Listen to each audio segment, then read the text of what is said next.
नमस्कार, हमारा उत्तर प्रदेश में आपका स्वागत है। मैं हूं आपके साथ भावना त्रिपाठी। रुख करेंगे प्रदेश की तमाम बड़ी खबरों की ओर। जम्मू कश्मीर के छंब विधानसभा क्षेत्र में जनसभा का आयोजन किया गया, जिसमें मुख्यमंत्री योगी आदित्यनाथ शामिल हुए, जहां उन्होंने जनसभा को संबोधित भी किया। और कितना अच्छा संजोग है, अयोध्या धाम में प्रभु राम पैदा हुए और राम के नाम पे रामगढ़ जम्मू के अंदर बना है। बहनों और भाइयों, 1947 में देश आजाद हुआ। लंबे समय तक देश के अंदर कांग्रेस ने शासन किया, लेकिन कांग्रेस ने अयोध्या की समस्या का समाधान नहीं होने दिया। आप सबने, भारतवासियों ने मोदी जी पे विश्वास किया और मोदी जी के नेतृत्व में देश के अंदर सरकार बनने, उत्तर प्रदेश में भी भारतीय जनता पार्टी की सरकार आने के तुरंत बाद 500 वर्षों की समस्या ऐसे समाधान हुई जैसे कि वो समस्या ही नहीं थी। आज तो अयोध्या में 5 सदी के बाद फिर से अयोध्या में रामलला विराजमान हो चुके हैं, भव्य राम मंदिर का निर्माण हो चुका है। बहनों और भाइयों, कांग्रेस का नाम ही समस्या है और भारतीय जनता पार्टी का समाधान है। जो समस्या है उसके लिए बहाना चाहिए। कांग्रेस हमेशा बहाना बना करके देश की जनता को बेवकूफ बनाती रही है और यही कारण है, देश में आतंकवाद की समस्या हो, उग्रवाद की समस्या हो, नक्सलवाद की समस्या हो, जातिवाद की समस्या हो, क्षेत्रवाद की हो, भाषावाद की हो, ये जितना भी विभाजन की बीज हैं, ये सभी विष बेल को बोने का कार्य, उसको पलवित और पोषित करने का कार्य कांग्रेस ने देश के अंदर आजाद भारत में किया। हिंदुओं को कमजोर करने का पाप किया और इनके पाप का परिणाम है यह आतंकवाद। कांग्रेस की सरकार जब केंद्र में थी और जम्मू कश्मीर में उसके साथ सहयोगी दलों की सरकारें चल रही थी, तब पत्थरबाजी की घटना होती थी। धड़ल्ले से यहां पर किस तरह की घटनाएं होती थी, किसी से छुपा हुआ नहीं है। लेकिन आपने देखा होगा, पिछले कई वर्षों से मोदी जी के आने के बाद गृह मंत्री के रूप में माननीय अमित शाह जी के आने के बाद आतंकवाद अंतिम श्वास गिन रहा है और पत्थरबाज पूरी तरह गायब हो गए हैं। बहनों और भाइयों, ये परिवर्तन है, समाधान है। जिस जम्मू कश्मीर के लिए 1953 में भारतीय जनसंघ के संस्थापक अध्यक्ष डॉक्टर श्यामा प्रसाद मुखर्जी ने अपना बलिदान दिया था, जिस जम्मू कश्मीर के अंदर उन्होंने एक नारा दिया था पूरे देशवासियों के लिए, वह नारा था, एक देश में 2 प्रधान 2 विधान 2 निशान नहीं चलेंगे, नहीं चलेंगे। भारतीय जनसंघ और भारतीय जनता पार्टी का एक एक कार्यकर्ता भारत माता का हर सच्चा सपूत इसके लिए लड़ता रहा, कार्य करता रहा। डॉक्टर श्यामा प्रसाद मुखर्जी के उस सपने को साकार करने का कार्य किसी ने किया है तो प्रधानमंत्री मोदी जी ने किया। 370 सदैव के लिए समाप्त कर दिया, 35 सदैव के लिए समाप्त कर दिया। आतंकवाद की नर्सरी समाप्त हो गई। अन्यथा ये कांग्रेस हो या पीडीपी या फिर नेशनल कॉन्फ्रेंस, ये सभी तो जम्मू कश्मीर को आतंकवाद का एक वेयर हाउस बना चुके थे। और वेयर हाउस से यहां का नौजवान, जिसकी ऊर्जा यहां के विकास में लगनी चाहिए थी, जिसकी प्रतिभा का लाभ देशवासियों को मिलना चाहिए था, उस पूरे जम्मू कश्मीर को इन्होंने अपने राजनीतिक स्वार्थ के लिए तबाह करके रख दिया था। बहनों और भाइयों, क्या नहीं था हमारे जम्मू कश्मीर के पास? क्या नहीं था हमारे पास? मैं आप सबसे कहना चाहता हूं कि आज जम्मू कश्मीर के अंदर हम जब बात करते हैं तो सचमुच मुझे उन महान विभूतियों की याद आती है। महाराजा हरि सिंह, जिन्होंने पहचान दिलाई थी। महाराजा हरि सिंह का शासन केवल यहीं तक नहीं था। और याद करिए, भारतीय जनता पार्टी की सरकार जम्मू कश्मीर में आते ही महाराजा हरि सिंह का कश्मीर फिर से आपके सामने होगा। काबुल तक का शासन महाराजा हरि सिंह के पास था। तिब्बत में डोगरा सेना रहा करती थी। कौन नहीं जानता है पंडित प्रेमनाथ दोपता जी के प्रति किसके मन में सम्मान का भाव न हो। और जब तबालई यहां घुस करके आंसू फैलाना चाहते थे, तब ब्रिगेडियर हरि सिंह ने, तब ब्रिगेडियर राजेंद्र सिंह जी ने last man and last bullet का नारा भारत की रक्षा के लिए अपने आप को बलिदान किया था। इतनी महान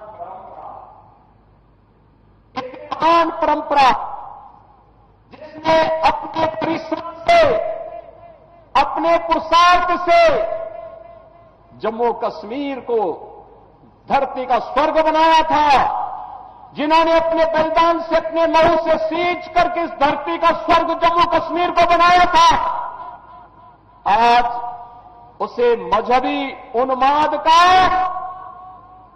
जो एक कोर है उसमें बदलने का पाप ये कांग्रेस, ये पीडीपी और नेशनल कॉन्फ्रेंस ने ही किया है। ये पाप करने वाले लोग जो देश के साथ गद्दारी कर रहे थे, देश के संसाधनों का उपभोग कर रहे थे, उनको सबक सिखाने का चुनाव है ये जम्मू कश्मीर विधानसभा का चुनाव। और इसी के लिए आज मैं आपके पास आया हूं। बहनों और भाइयों, परिवर्तन किस रूप में होता है? याद करिए, करतारपुर कॉरिडोर के बारे में, गुरु नानक देव जी का कॉरिडोर बने, भारत की सिख परंपरा की गुरु परंपरा ने भारत के अंदर भक्ति से शक्ति की जिस यात्रा को आगे बढ़ाया था, गुरु नानक देव जी भक्ति के उस पराकाष्ठा का नाम था, तो गुरु गोविंद सिंह जी इस भक्ति से पनपी हुई शक्ति का एक तेज था। याद करिए, करतारपुर कॉरिडोर का निर्माण प्रधानमंत्री मोदी जी के द्वारा कराया गया। और यही नहीं, बाल दिवस की बात जब देश के अंदर होती थी, बाल दिवस की बात जब होती थी, तो बहनों और भाइयों, इन्होंने पंडित जवाहरलाल नेहरू का जन्मदिन बाल दिवस के रूप में कांग्रेस ने मनवा दिया। मुझे बताओ, अरे बाल दिवस के रूप में नाम आना चाहिए ना उन लोगों का। गुरु गोविंद सिंह जी के 4 साहबजादों ने, जिन्होंने सनातन धर्म के लिए, भारत के सुरक्षा के लिए, भारत को विदेशी आक्रांताओं से मुक्त करने के लिए, गुलामी की बेड़ियों को तोड़ने के लिए जिन्होंने अपना बलिदान दिया था, बाद में उनकी स्मृति में मनाया जाना चाहिए था। कांग्रेस ने लेकिन मोदी जी ने बाल दिवस की तिथि तय करके पूरे देश के अंदर 4 साहबजादों की स्मृति को जीवंत बनाने का काम किया। हम लोगों ने उत्तर प्रदेश में 2020 में बाल दिवस के कार्यक्रम को पूरे उल्लास और उत्साह के साथ करना प्रारंभ किया। उत्तर प्रदेश मुख्यमंत्री आवास में एक आयोजन होता है और वह आयोजन लाल दिवस का होता है, जिसमें गुरु गोविंद सिंह जी महाराज के 4 साहबजादों की स्मृति को हम समर्पित उस बाल दिवस के कार्यक्रम को हम आयोजित करते हैं। आज वहां पर अन्य सभी कार्यक्रमों को स्थगित कर दिया। आज मैं इसीलिए आपके पास आया हूं, एक कलर का इतिहास, कलर का कश्मीर किसने बर्बाद किया? देश के अंदर अपनी पौराणिक और वैदिक परंपरा को जीवित रखने वाले कश्मीर आज कांग्रेस ने, पीडीपी ने और कांग्रेस ने इसे कहां पहुंचा दिया और पिछले 5 वर्ष के अंदर बदलते हुए कश्मीर को, बदलते हुए जम्मू को आपने एक बार फिर से दिखा।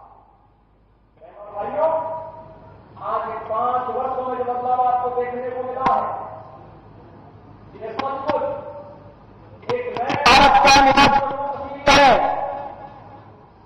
जो आज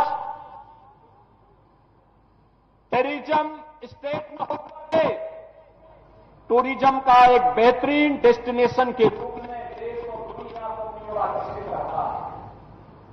लॉकडाउन के समय में भारत के आन बान और शान के तिरंगा को फहराने के लिए हार लगानी पड़ती थी कांग्रेस के समय में या पीडीपी या फिर नेशनल कॉन्फ्रेंस के समय में।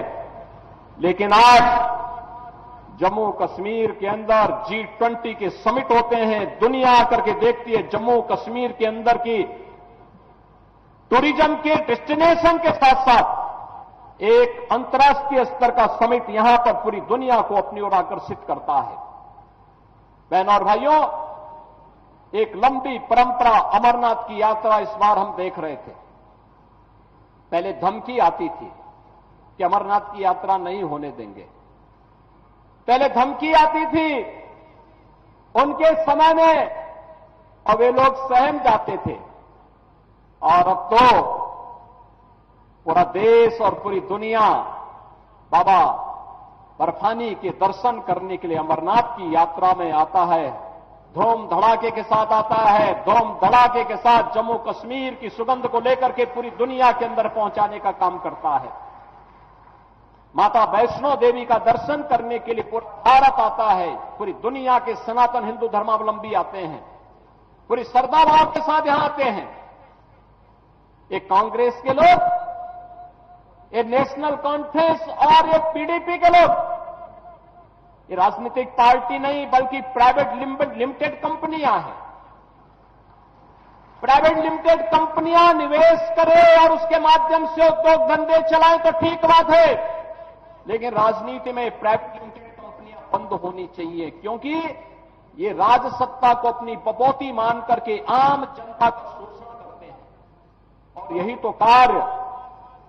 तो कार्य तीनों दल जम्मू कश्मीर के अंदर करते रहे।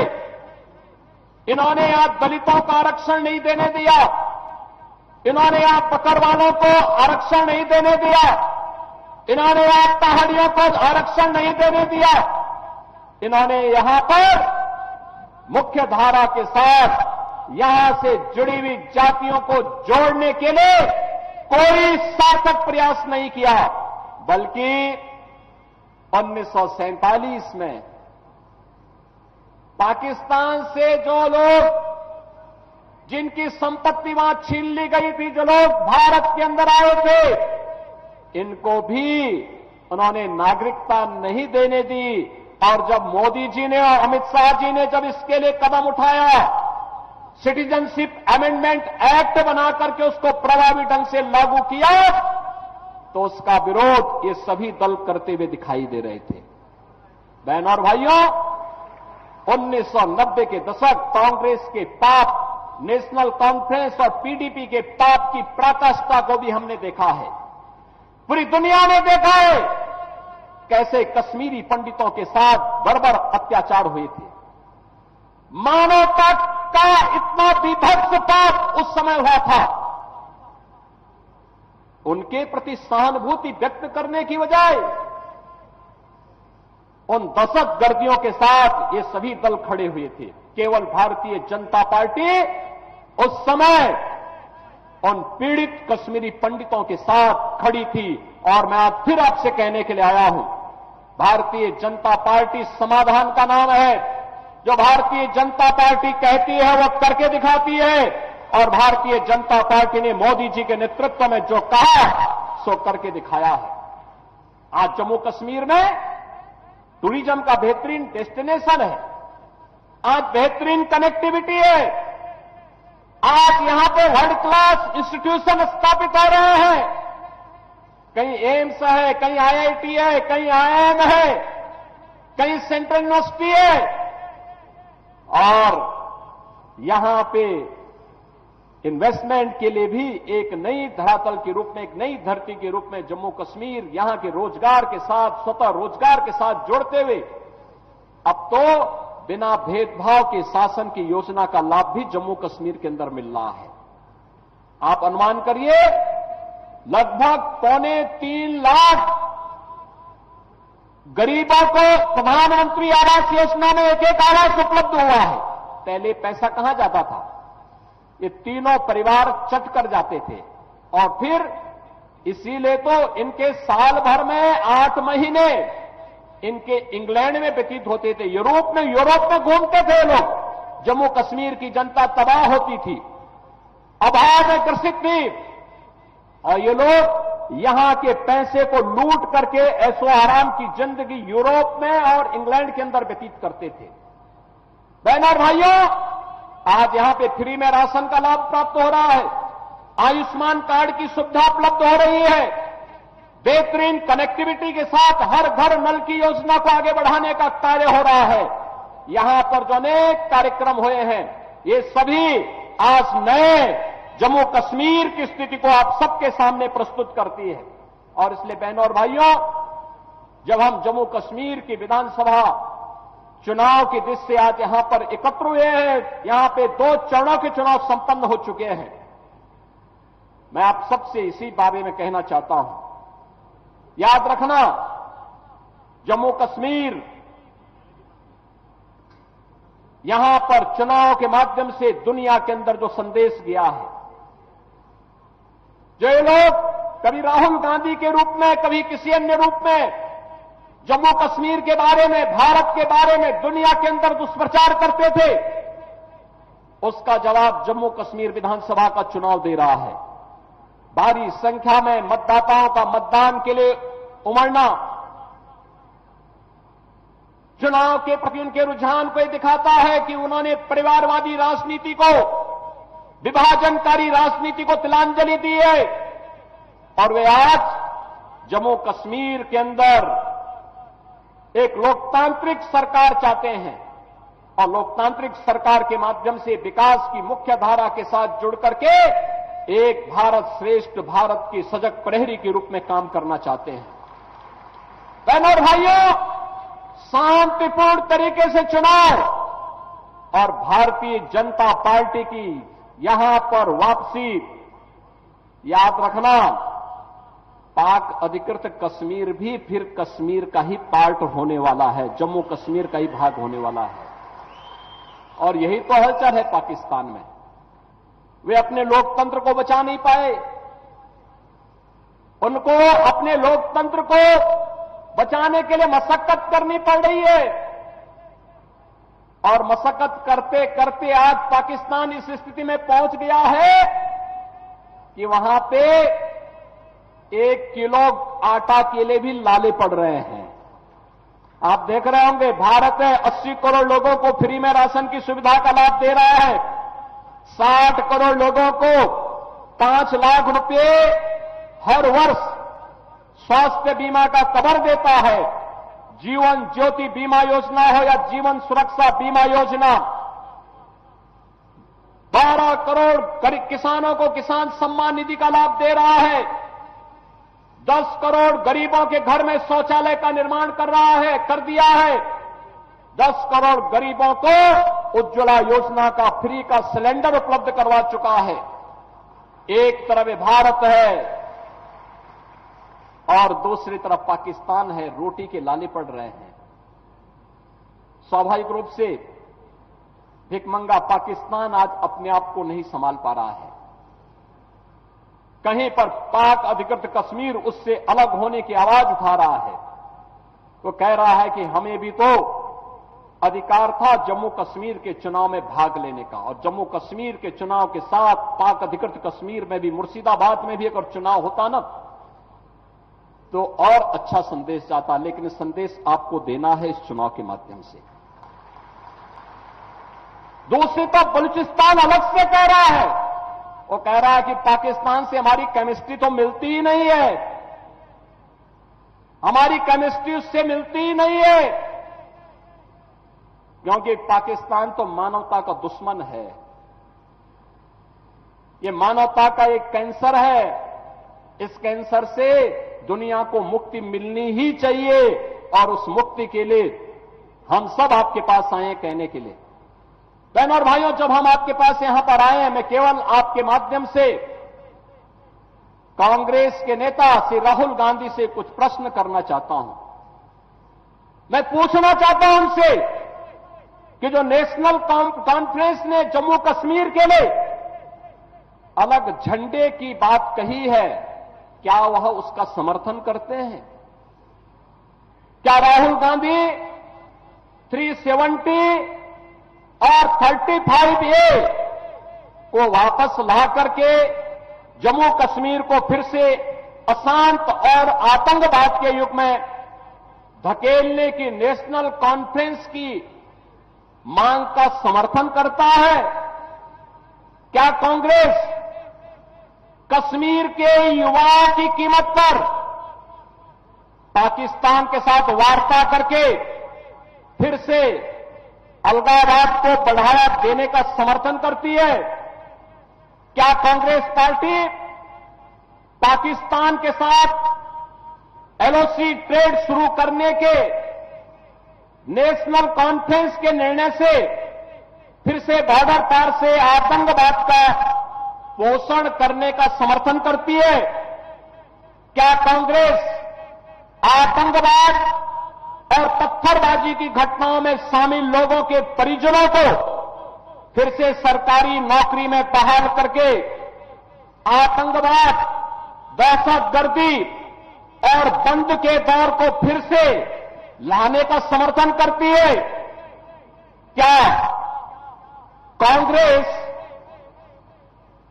नेशनल कॉन्फ्रेंस के साथ अपने आरक्षण विरोधी चेहरे को फिर से सामने लाने का प्रयास नहीं कर रही है? और क्या जो यहां पर प्रधानमंत्री मोदी जी ने दलितों को, गुर्जरों को, बकरवालों को, पहाड़ियों को आरक्षण की सुविधा प्रदान की है? मुरादाबाद कुंदरकी से पूर्व सपा विधायक हाजी रिजवान के आरोपों पर जिला प्रशासन द्वारा स्पष्टीकरण किया गया। वोटर लिस्ट से हाजी रिजवान के परिवार के 3 सदस्यों के नाम काटने के आरोप पर जिला प्रशासन द्वारा जांच की गई और जांच में स्पष्ट हुआ है कि मतदाता सूची के लिए निर्वाचन आयोग के निर्देशों के क्रम में हाउस टू हाउस भौतिक सत्यापन के समय पूर्व विधायक के परिवार के एक मतदाता के डबल प्रविष्ट होने के कारण प्रविष्ट को अपनी बताते हुए काटने की अनुमति देकर फॉर्म भरा गया था। वहीं सपा पूर्व विधायक के आरोप निराधार पाए गए। एक ज्ञापन दिया गया था जिसमें कुंदरकी विधानसभा से संबंधित कुछ उनकी शिकायतें थी, वो जिलाधिकारी को ज्ञापन दिया गया था। आज सुबह अखबार के माध्यम से ये जानकारी प्राप्त हुई कि पूर्व विधायक श्री रिजवान द्वारा ये आरोप लगाया गया था कि उनके ही परिवार के कुछ सदस्य, जैसे उनके पिताजी के नाम काट दिए गए। उसी क्रम में आज उप जिलाधिकारी जिलारी के माध्यम से संबंधित बूथ, जो कि बूथ क्रमांक 361 है, उस पर जांच कराई गई। उनके परिवार के सभी सदस्यों के नाम मतदाता सूची में पाए गए। इनके पिताजी का नाम क्रमांक 152 पे दर्ज है। फिलहाल के लिए बस इतना ही। जल्द हाजिर होंगे नई अपडेट्स के साथ। नमस्कार।